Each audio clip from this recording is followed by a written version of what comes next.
The stock market has all kinds of instruments, tickers, ratios, and insider jargon that can boggle the mind. But there's one group of investors who somehow don't get boggled.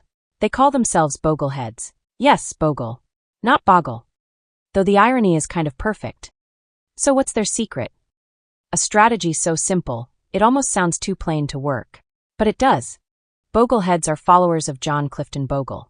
Or as his friends called him, Jack Bogle. He was the founder of Vanguard and the man Warren Buffett once said had done more for the average American investor than anyone else in history. Now you might be wondering, if his ideas were so powerful, why wasn't Bogle the richest investor alive?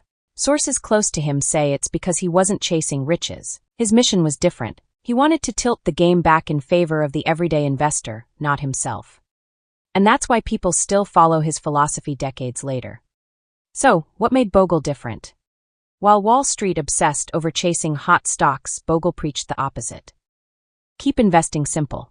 Be patient, and, most importantly, slash your costs. His logic: high fees quietly eat into your wealth year after year, until your long-term gains disappear. Okay, so what does this look like in practice? A typical Boglehead portfolio isn't flashy. No secret stock picks, no wild speculation. Instead, it's built on broad, safe instruments like index funds and bonds.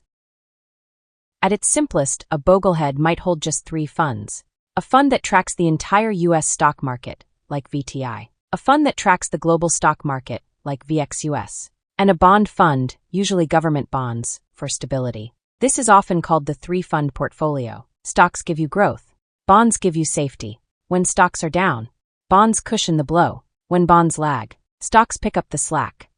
Simple, balanced, resilient. So how much of each fund should you hold? Bogle suggested a rule of thumb. Your age in bonds. If you're 22, about 22% of your portfolio could be bonds and the rest index funds.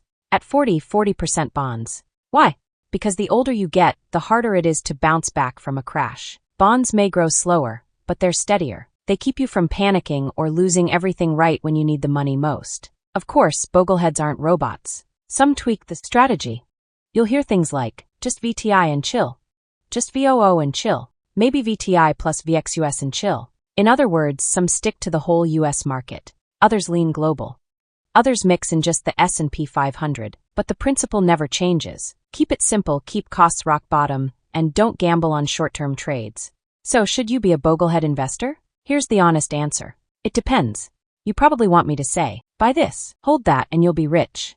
But investing doesn't work that way. Your goals, your risk tolerance, your timeline, they all matter. What Boglehead investing does offer is a proven, low-stress path to wealth building. You don't need to outsmart Wall Street. You just need to avoid shooting yourself in the foot.